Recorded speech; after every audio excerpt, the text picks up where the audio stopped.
కాదు, జస్ట్ చెప్పాలంటే నా హస్బెండ్ తో యాక్ట్ చేస్తూ ఉంటేనే నాకు అట్లా తెలుసు. ఎక్స్ట్రా ఫ్యామిలీ ఫ్రెండ్స్ ఇవేం నీడ్ ఇట్లాంటివి అయితే లేవు. సో నాకు తెలిసి అమ్మాయి నార్మల్ క్యాజువల్ గానే నా హస్బెండ్ త్రూనే పరిచయం. సో పోలీస్ స్టేషన్ కి రావడానికి రీజన్ అంటే అదే ఇట్లా మరి ఇప్పుడు అదే అంటున్నాను కదా, నాకు జరిగింది ఆ అమ్మాయి ఈ రోజు ఇది అయిపోతుంది, ఇంకొకరు వెళ్ళి ఇట్లాగే చేస్తే ఇప్పుడు నాకు అంటే నా ఫ్యామిలీ సపోర్ట్ ఉంది, ఊరు నుండి వచ్చి ఏదో చేసుకుంటున్నాం, ఏదో అవుతుంది.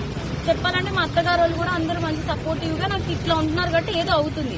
ఒకళ్ళు ఏ సపోర్టివ్ లేని అమ్మాయి అయితే ఇలా బిడ్డను పెట్టుకున్న అమ్మాయి చచ్చిపోయి ఉండేదే కదా. ఎందుకు అంతవరకు నేనే వెళ్ళాను సూసైడ్ వరకు?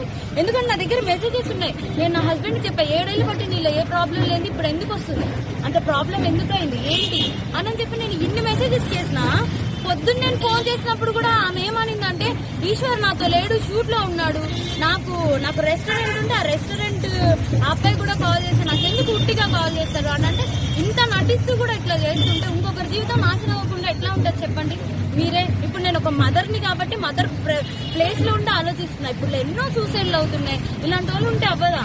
ఇలాంటి వాళ్ళు ఉంటే అవ్వకుండా ఉంటుందా? అమ్మో ఇట్లాంటి వాళ్ళు అసలు మస్తు డేంజర్, అసలు పక్కనే ఉంది. నేనైతే అసలు బిలీవ్ చేయలేదు అసలు ఇట్లా అని. షాక్ అయ్యాను, లైవ్ లోకి వెళ్ళి షాక్ అయ్యాను. అదే ఇట్లా రెడ్డి భవన్ అని చెప్పి ఆ ప్లేస్ లోకి వెళ్ళి పట్టుకున్నాను. సో నేనేం చెప్తున్నానంటే అదే కొంచెం ఇట్లా అయితే కొంచెం చూసుకోండి. జనాలను ఎవరిని కూడా ఇంత త్వరగా బిలీవ్ చేసి ఎవరైనా సరే స్ట్రాంగ్ గా ఉండండి. ఉమెన్ అనేవాళ్ళు చాలా స్ట్రాంగ్ గా ఉండడం బెస్ట్. మనం కుమిలిపోతుంటే ఇలాంటి వాళ్ళు చేసుకుంటూ పోతారు. నా లాంటి అమ్మాయి ఇంక అమ్మాయి ఇది అవ్వకూడదు. నా హస్బెండ్ విషయానికి వస్తే మాత్రం నేను ఇది ఒక్కటే చెప్పగలుగుతాను, తను అంత బ్యాడ్ పర్సన్ అయితే కాదు. నేను 7 ఏళ్ళు బట్టి నా మొగుడితో కాపురం చేశాను, తన కోసం నాకు తెలుసు. సో సడన్ గా ఒక అమ్మాయి రావడంతో మారాడు అని అంటే తను నీకు ముందు కూడా సాంగ్స్ చేశాడు. తనేమి ఇది ఫస్ట్ సాంగ్ కాదు కదా, చెప్పాలంటే తనదేమి ఇదేం ఫస్ట్ సాంగ్ కాదు. తను మారాలి అనుకుంటే తను ఫోక్ లోకి వచ్చిన తర్వాతే మారచ్చు. ఇంకా చాలా మందితో చాలా సాంగ్స్ చేశాడు, అవునా?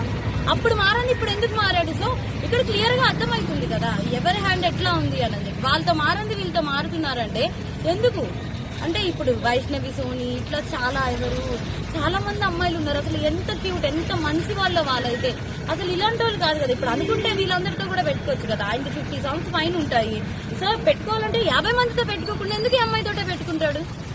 అది మినిమం ఉండాలి కదా, ఆ అమ్మాయికైనా ఉండాలి కదా. అమ్మాయికి అక్క చెల్లెలు వీళ్ళందరూ కూడా ఉన్నారు. ఆల్రెడీ దానికి పాస్ట్ లో బ్రేకప్ కూడా అయ్యి ఆమె ఇలా చేయడం. పైగా నా దగ్గర వీడియోలో అయితే అసలు ఆమెలో పశ్చాత్తాపం లేదు. అయ్యో ఒక బిడ్డని, ఆ బిడ్డ వాళ్ళ మదర్ ఇలా మోసం చేసామని పశ్చాత్తాపమే లేదు ఎవరు. వీళ్ళిద్దరు కలిసి ఏ సాంగ్ లో పార్టిసిపేషన్ చేస్తారు? చాలా సాంగ్స్ ఉన్నాయి. వాళ్ళ సాంగ్స్ దగ్గర ఒక 20 సాంగ్స్ అయినా ఉంటాయి.